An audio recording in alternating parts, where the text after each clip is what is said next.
저기가 나왔죠? 무슨 정의? 교환 이론은 사회 구조를, 자, 이론이 나온다 그랬어. 사회 구조를 설명하는 이론 중에 하나로, 자, 사회적인 속성을 뭐라고 하려는 교환이니까.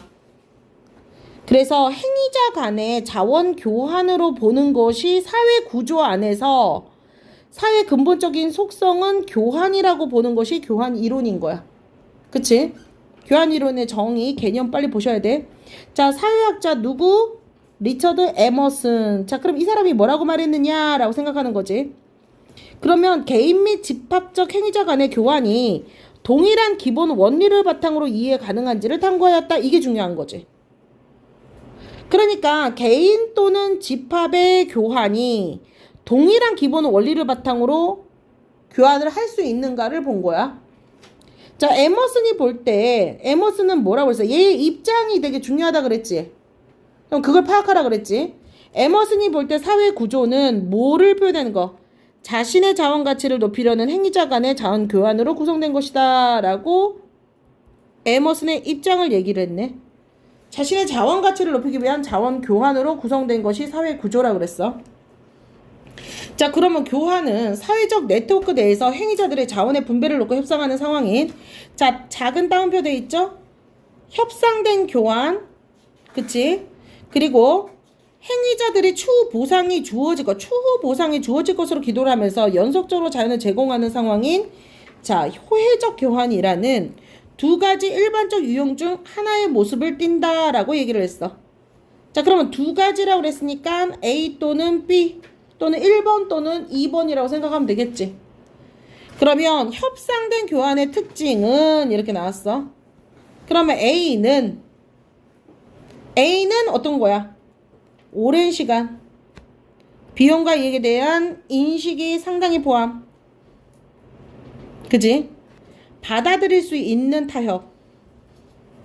한편 B 이렇게 보면 되는 거지. 자, 한 사람이 일방적으로 자원을 주는 거,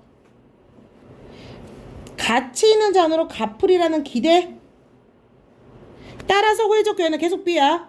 그치? 요렇게 나눠도 되고 또는 VS 해도 돼. 아니면 A, B만 그냥 써놔도 돼. 그냥 자기가 판단하기 나름이야. 그냥 잘 보이는 만큼만 쓰면 되는 거야. 자, 우연적으로 일어나는 보상의 연속. 그치? 그런데 협상된 교환에서는, 자, 그런데 봐봐. 구성되지만 협상된 교환에서는 여기서는 A, 제한과 역제한이 이루어진다. 이거 얍삽하게 A를 B 뒤에 싹 넣었어요. 무슨 말인지 알겠어요? 그래서 여러분이 문제를 풀 때 읽을 때 이렇게 A, B를 구별을 안 해놓으면 호혜적 교환 안에 이게 딱 협상된 교환이니까 요거를 다 B로 생각한다고. 이렇게 안 써놓으면 이것도 협상된 교환이라서 얘가 A인데 얘를 B로 생각하는 문제점이 생겨.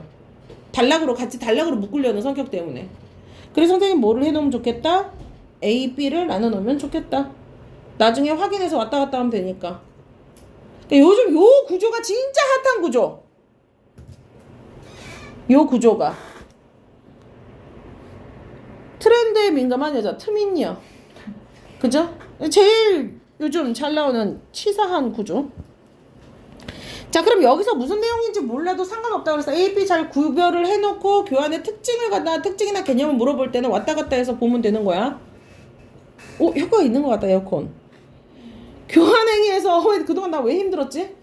교환행위에서 행위자는, 자, 여기서 끊어주고, 행위자는 다른 행위자가 자기에게 자원을 의존하는 정도만큼의, 자, 교환행위에서 행위자는 다른 행위자가 자신에게 자원을 의존하는 만큼의 권력을 갖는다. 자, 예를 들어서 행위자 A가 B에 닿는 권력은, 근데 이거는 이 앞에서 설명했던 요 내용의 예를 든 거지. 그럼 내가 이 내용을 잘 이해를 해놓으면 이 내용을 전제로 예를 파악하면 되겠지. 그러니까 이렇게 집어넣어서 생각해서 파악을 조금 더 잘할 수 있게 눌러읽게끔 읽도록 연습을 하셔야 돼요. 내 머릿속에서. 예를 들어는 앞에 있는 그냥 글 따라 읽지 말고 앞에 내용을 보고 예를 들어에 적용하는 연습을, 그걸 머리를 그렇게 쓰는 연습을 하셔야 돼. 그래야 기억에 오래 남으셔요. 자, 그래서 교환행위에서는 행위전 다른 현재의 자연을 의존하는 만큼의 권력을 갖는다고 그랬어. 그러면은 A가 B에 갖는 권력은 B가 자원을 얻기 위해서 A에게, 그럼 당연하겠지. 같은 말이잖아. B가 A에게 의존하는 정도에 따라서 A가 권력을 가지는 거잖아. 이해됩니까? 그래서 B가 A에 대해 갖는 권력도 거꾸로도 B가 A에 대한 권력도 마찬가지야. 그래서 의존은 무엇이다? 권력을 주는 원천이고, 다른 행위자가 추구하는 자원이 높은 가치를 갖추는 정도와 이 자원에 대한이 매우 적거나 추구하기에 비용이 너무 많이 증도에 따라 의존의 크기가 결정된다 라고 그랬어요. 자, 의존의 크기 결정. 자, 그래서 A, B 두 행위자는 모두 상호 의존성을 보일 수도 있어. 그러면 각자에 대해서 큰 권력을 부여하고 또 교환 관계에서 권력의 총합 또는 평균값이 커지기 때문에 모두 권력을 서로 주고받으면서 기대도 많아지니까 그 두 명의 응집력, 뭉쳐지는 능력 또한 커진다는 거지. 무슨 말인지 알겠어? 교환을 하면서 그 둘은 단단한 정도가 커진다라는 거야. 그러나 자, 다른 얘기네. 그러나 행위자가 교환 상대보다 많은 권력을 가지게 되면은, 자, 이제 어떻게 되니? 교환 상대보다 많은 게 한쪽이 되게 많아지는 경우야. 그러니까 정확하게 개념을 확인하고 들어가야 돼. 행위자는 교환 상태의 의존을 이용해서 부가적 자원을 활용하는 의존된 상대방에서 자연을 획득하는데, 자, 드는 비용을 줄일 수 있어. A에 대한 B의 의존 때문에 A가 B에 대해서 더 많은 권력을 가진다면 A가 더 커진다며, 그지? A는 그것을 사용하는, 이건 앞에 있는 내용 그대로 이거 빠르게 읽으면 되겠지? 자, 이것은 뭐야? 이게 이미 여기서 커졌으니까 불균형 관계인 거지? 자, 그래서 에머슨이 이때도 등장하네. 그치?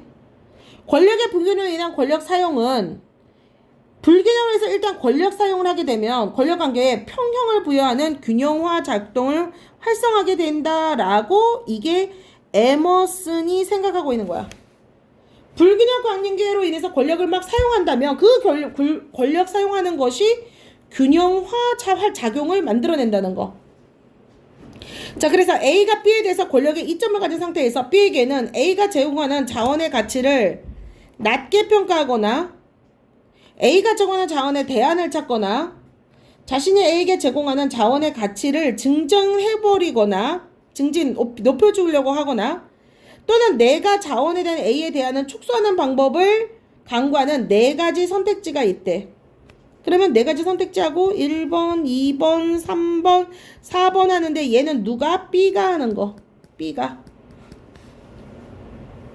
그래서 B가 이런 거를 찾으니까 결국은 뭘 한다? 평형을 찾을 수 있다라고 원인과 결과를 이해하면서 보면 돼. 번호 붙이면서. 무슨 말인지 알겠어? 그러니까 에머슨이 한쪽이 권력이 너무 크면은 평형을 가지고 올 수 있다. 한쪽이 근육이 큰데 어떻게 평형 가지고 올 수 있어? B가 자각하네.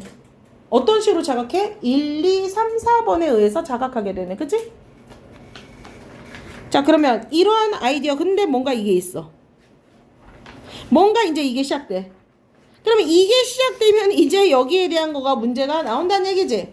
그러면 얘는 눌러서 천천히 읽거나 한번 이렇게 리셋 시켜주면서 머리를 갖다 리프레시를 좀 시켜줘요. 줄 치면서 잠깐 0.1초 동안 리프레시가 된단 말이야. 자, 그러면 이러한 아이디어를 이러한 아이디어는 이 앞에 있는 거를 뭐지? 이런 아이디어는 기준 잡고 들어가야 돼. 권력의 이런 아이디어는 뭐야? 권력 관계에 뭐를 주는 거? 평형을 부여하는 균형화 작용을 바탕으로 라 그랬지. 이게 평형을 부여하는 작용을 바탕으로 이거를 이해할 수 있어야 돼. 그러니까 자꾸 내용을 글 따라 읽지 말고 내 머릿속에서 끊임없이 조직해야 돼. 선생님, 내 머리가 끊임없이 조직하는 거 안 가요. 그래서 요점 정리하라는 거야. 완벽하게 이 지문을 이해하는 게 아니라 이 지문을 이해하기 위해서 내 머리를 자꾸 써봐야 돼요. 그리고 유형을 보셔야 돼요. 그래서 제가 장담하건대 이번에는 비문학 문제가 그렇게 어렵지 않으니까 덤빌만 해요. 그래서 이번엔 예전에는 전략이 어떻게 들어가냐면은 화법에서 안 틀리고 비문학에서 1개나 2개 틀리고 문학에서 하나 틀려라. 동의하지 맙시다. 문학에서 하나 틀려라. 그래서 3개나 4개 틀려라. 4개도 2점짜리에서 막 어려웠을 땐 4개, 안 어려웠을 때 3개 틀리면 1등급 나온다. 이 전략이었어. 이 전략이었어. 그런데 이제는 어떤 전략이냐면은 화법이나 문법이 좀 어렵게 나올 것 같아요. 여러분 때는. 그래서 거기는 화법이나 문법이 어렵다고 해서 문제 푸는데 어려워. 큰일 났네. 나 화법이나 문법에서 틀리면 안 되는데 그 문제 붙잡고 있지 마시고 어려운데 세모 치고 넘어가시면 돼요. 문법에서 하나 틀려라. 비문학이 쉬워진다. 믿으세요. 나 비문학에서 2개 틀려야 되는데 이렇게 하지 말고 그냥 믿으세요. 그냥 비문학에서 1개 틀릴 수 있어요. 1개 틀리고 또는 비문학에서 2개 틀렸다 그러면 문학에서 안 틀려야지. 이러면 1등급 돼요. 근데 문법에서 아이쿠야 2개 이상 어렵다. 평균 낮아져요. 내가 2개가 이상이 어려우면 평상시에 공부를 많이 잘 준비를 했는데 내가 원래 1등급인데 문제가 어렵다 그러면 평균 점수 낮아지니까 커트라인이 낮아지니까 걱정하지 말고 문학에서 2개 그냥 하고 빨리 비문학으로 덤벼들면 돼요. 무슨 말인지 알겠지? 자, 이런 아이디어를 바탕으로 에머슨은 뭘 한다고 그랬어? 행위자 간에 연결된 네트워크 구조를 통해서 얘가 이제 주장하는 게 이건 거야.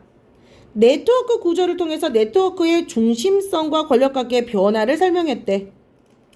얘가 이제 얘가 하고 싶은 이론이, 교환 이론이 이제 여기서부터 나온다. 중심성은 다른 위치들을 연결하는 중심이 되는 위치에 있어서 자연의 흐름을 매개한다는 거고, 자원의 흐름을 매개해줘. 그래서 에머슨은 중심성을 보여준 네트워크 내에서 높은 중심성인 행위자가 다른 행위자에게 가치를 부여하는 자원을 그럼 중심성을 가진 행위자가 다른 데에서 가치를 부여하는 것을 적절하게 제공하지 못해서 자원의 흐름을 제대로 매개하지 못하게 되면 권력은 자원에 대해 직접적 접근을 통제할 수 있는 다른 행위자들 축으로 붕괴될 것이다. 권력이 이동이 된다. 예를 들어 다시 한번 설명해 주네. A 부분은 시험 문제에 나올 수 있으니까 문제 무조건 나오니까 좀 약간 천천히 꼼꼼히 잘 읽어보도록 하시면 됩니다. 이 말은 뭐야? A가 중심축인데 중심축에 내 머릿속에 그게 들어와 있어야 돼.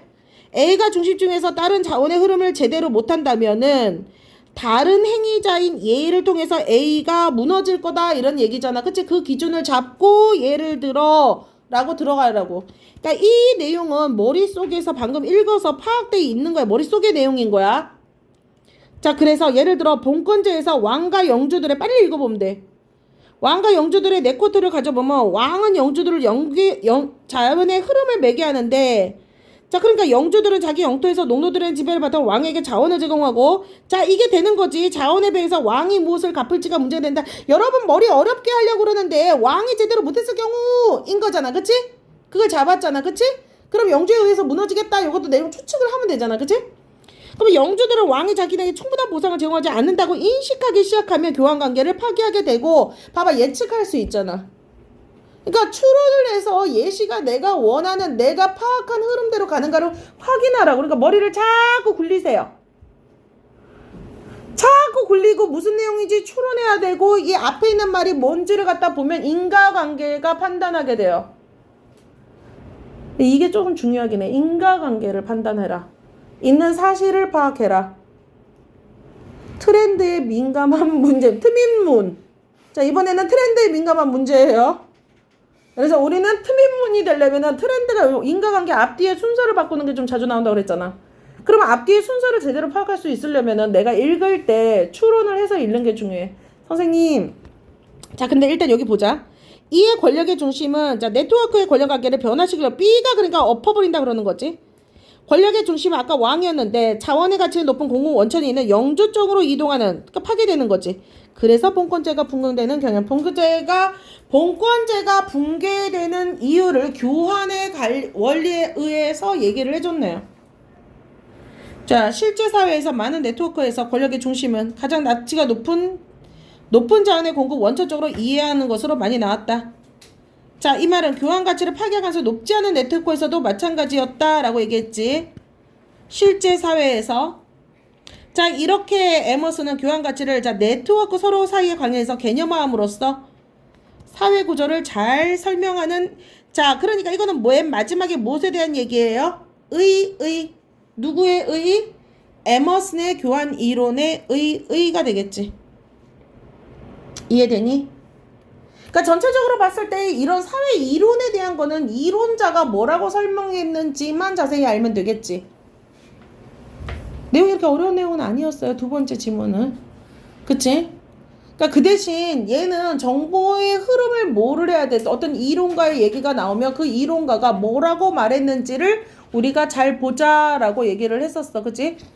자, 그러면 윗글의 내용과 일치하지 않는 것은 이라고 얘기했을 때 이미 우리가 기준을 잡고 잘 봤잖아. 그치? 네트워크의 중심성 그리고 권력학의 변화에 따라서 에머스의 이론은 실제 사회에 많은 네트워크를 설명한다. 마지막 문단에 있었잖아. 그치? 사회 행위장 간의 자원 보상은 보상 또는 호영을 확실하게 하는 욕구에 나오면서 이는 유형화할 수 있다. 유형화를 했기 때문에 우리가 1문단에서 유형화를 했기 때문에 협상된 교환과 호혜적 교환 뭐 이런 식으로도 얘기를 했었잖아요. 그죠? 자, 그럼 일치하지 않는 것은 일단 4번 좀 볼게요. 교환 행위자 간의 권력 불균화 과정에서 권력의 이점을 가진 행위자와 교환 상대에 대한 권력 사용은 자, 권력의 이점을 가진 권력 불균형을 심화시킨다 그랬어요. 권력을 어떻게 한다 그랬어요? 자기가 교환의 균형화 작용을 한다는 거 기억나죠? 내용 그것만 잡았잖아. 그치? 읽었을 때. 그러면 불균형을 심화시키는 게 아니라 균형으로 넘어간다라고 내용이 나왔었잖아. 이해되니? 요런 질문 나온다면야 수준이 지금 괜찮잖아. 그리고 아까도 앞에 문제 좀 어려웠는데 문제 수준은 좀 어땠어요? 수특의 지금 문제 수준이 제가 처음에 여러분이 고등학교 2학년 때부터 계속 말씀드렸죠. 수특의 문제 수준이 쉽다고. 어려운 것만 버리면 된다고. 자, 참고로 생각해 봅시다. 여러분이 자 여러 번 얘기했지만 또 오늘 또 다시 한번 얘기를 한다면 독서에다가 쓰는 시간이 35분. 그러면 화작이라든지 엄매에다가 써야 되는 시간이 몇 분이에요? 15분. 그러면 문학에다가 쓰는 시간이 몇 분이에요? 25분. 이렇게 해서 합치면 75분이래요. 그러면 여기서 다시 한번 기억을 해봅시다. 75분이면은 5분인 중에서 2분은 OMR 쓴다 그랬죠? 그럼 나머지 3분은 세모 문제 풀면 되겠죠? 3분은 세모 문제의 수준을 봐서 세모하고 별표가 있다. 그러면 별표는 마지막에 찍으면 되는데 세모에다가 세모 문제가 한 2개가 있어. 그럼 그 2개를 풀고 3분의 1분의 하나씩만 건드릴 수가 있어. 그리고 별표는 어떻게 해야 돼? 자, 세모와 별표의 구분은 이런 거야. 세모는 두 문제가 헷갈리는 게 세모야. 나머지 다 제꼈고 오지선다형이 아니라 이지선다형으로 만들었을 때가 세모인 거야. 이지선다형으로 이 2개가 헷갈린 애가 세모야. 그지? 별표는 하나만 놔두고 하나만 X고 나머지 4개가 다 세모가 별표인 거야. 그지? 응? 그러면 별표는 자 이제 세모를 해결했어. 별표는 그냥 바로 그 순간 찍어. 아니요. 요것도 지금 OMR 쓸 때 또 요령인데 먼저 세모 빼놓고 다 했으면 세모 2개를 남겨놨고 지금 3분 남은 상황이야. 지금 나한테 OMR에 안 쓰인 작품은 이제 OMR은 5분 남았을 때 작성한다 그랬지. 확실한 거. 자, 그러면 OMR 썼으니까 이제 3분 남은 상황이야. 문제는 지금 우리가 구멍이 뻥뻥 뚫려있고 손가락으로라도 좀 열심히 잘 봐야 돼. 밀려 쓰지 않게. 그래서 OMR 연습 계속 하는 거야. 이게 최적화된 작품이야. 자, 이제 3분 남았어. 문제 세모 2개 했어. 자, 이제 1분도 안 남았어. 문제 2개 했더니 3분에서 거의 2분 50초를 썼어. 자, 이제 10초밖에 안 남은 상황이야. 자, 그러면 내가 OMR 이미 했고 세모 2개 했지? 그럼 직관적으로 몇 번 문제가 별로 없었다. 2, 3, 4, 2, 3, 4, 1, 2, 3, 4, 5, 5, 5, 2, 3, 4 이렇게 있었어. 그리고 별표가 하나 남았다. 근데 내가 별표에서 5를 했어. 자, 그럼 방금 선생님이 불렀던 데서 잘 없는 번호는 몇 번일까요? 1번이죠? 1번 찍는 거야. 별표는. 근데 별표가 2개다. 그러면 이 별표는 1번, 이 별표는 5번 아니야. 이 별표, 저 별표는 다 뭐예요? 5번에 X가 쳐져 있지 않은 이상은, 아니 1번에 X가 쳐져 있지 않은 이상은 둘 다 1, 1이야. 자, 왜? 수학 선수가 하나 있어. 아, 저기 뭐야. 축구 선수 이강인이가 있어. 걔가 수능을 봤어. 걔는 1번 짝 찍었어. 야구 선수가 있어. 야구 선수 이름 모르겠네. 자, 야구 선수인데 걔는 2번을 딱 찍었어. 그리고 유도 선수가 있어. 걔가 3번을 다 찍었어. 그랬더니 다 똑같이 찍은 건 똑같은데 유도 선수가 점수가 더 좋아. 3번의 번호가 더 많았다는 얘기지. 수능에서 그렇게 되면 돼? 안 돼? 안 돼. 그래서 번호의 확률을 어떻게 놔요? 비율을 똑같이 놔둬요. 그래서 수학 문제는 사실 이렇게 풀어도 돼. 완전 확실한 거 있지. 걔를 먼저 다 써. 그럼 내가 확실하게 많으면 많을수록 찍는 것도 다 맞아버릴 수도 있다. 확실하게 풀 수 있는 문제를 쓰고 진짜 안 풀리는 문제 있지. 한 번으로 찍어야 돼. 그러면 진짜 뭐 걸려. 근데 내가 진짜 너무 재수없게 고르게 문제를 확실하게 풀었던 문제가 번호 비중이 다 골라. 그럼 그냥 뭐 망한 거지 그냥 진짜로 찍을 때는. 그래도 약간 취중되었을 때 마지막 찍을 수 있는 기술 중에 하나가 이거이기도 해. 자, 다시 돌아가서 선생님 저는 문학이 독서가 35분이 저는 죽어도 연습을 계속 해봤는데 죽어도 안 돼요. 그럼 나는 뭘 해야 돼? 문학을 강화시켜서 문학을 20분 만에 푸는 연습, 정확도도 높이는 연습, 문학을 좀 더 열심히 해야겠지. 그래서 독서에다 40분을 줘도 되는 거고. 아니면 선생님 정말 엄매하고 화작을 진짜 철저하게 외워서 얘를 10분으로 하고 여기다가 40분을 줄래요. 이거는 본인의 역량인 거야. 선생님 저는 죽어도 독서가 40분이 걸리더라요. 그러면 독서를 열심히 하면 독서 시간이 줄어든다요? 물론 그것도 맞긴 맞지만 좀 더 이게 죽어도 나는 40분 이거 판단을 해야 돼. 그러니까 자꾸 시간을 재봐. 여기서 시간을 재본다는 건 독서 문제 15문제, 언매 문제 15문제, 문학 문제 15문제라고 생각을 했을 때에 그럼 선생님 저는 화작이 도저히 안 되는데 화작 유형 빨리 외워가지고 유형 보면서 문제 보고 지문 보고 문제 보고 지문 보고 하는 문제를 그 연습을 해야 돼. 그리고 속도가 선생님 도저히 안 늘어나요. 속도는 평상시에 빨리 푸는 내가 마음을 급하게 무는 연습을 하지 않는다면은 그래서 빠빠빠 틀려 선생님 그랬더니 빨리 풀었더니 빠빠빠빠 틀려요. 그리고 틀리고 난 다음에 꼼꼼하게 다시 봐서 실력을 올려. 내가 있잖아 빨리 푸는 연습을 하지 않으면 죽어도 빨리 못 풀어요. 실력 올라간다 해서 빨라진다 절대 안 그래요. 그냥 지금부터 빨리 푸는 연습하는 수밖에 없어요. 시간을 줄이는 방법은 그 방법밖에 없어. 그리고 많이 틀리고 난 다음에 다시 선생님 그랬더니 지금 많이 틀리는 거는 속상하지. 근데 국어 망했나 싶기도 하고 언어인강 말고 다른 살 길을 찾아야 되나. 물론 그게 답이 될 수도 있어요. 뭐 사탐이나 실기를 되게 열심히 하자 답이 될 수도 있긴 있지만은 속도 안에 문제를 갖다가 풀지 못하면 그것이 더 망하는 거거든요. 평균에서 안 떨어지는 거거든요.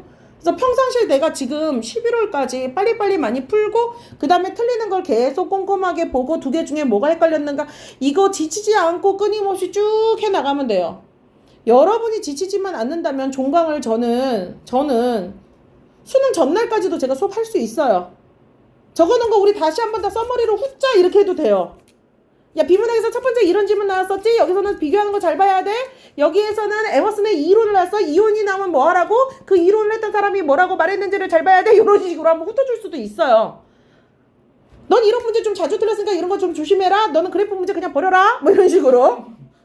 너 그래프 문제 나오면 그건 별표 치고 그냥 마지막에 풀어봐라. 근데 너 보니까 평상시에 그래프 문제 좀 잡긴 잡더라. 한번 읽어보고 버리든지 말든지 해라. 그냥 보자마자 버리지 말고 이런 식으로 여러분과 쌓아가면 제가 이제 보일 거란 말씀이죠. 무슨 말인지 알겠어요?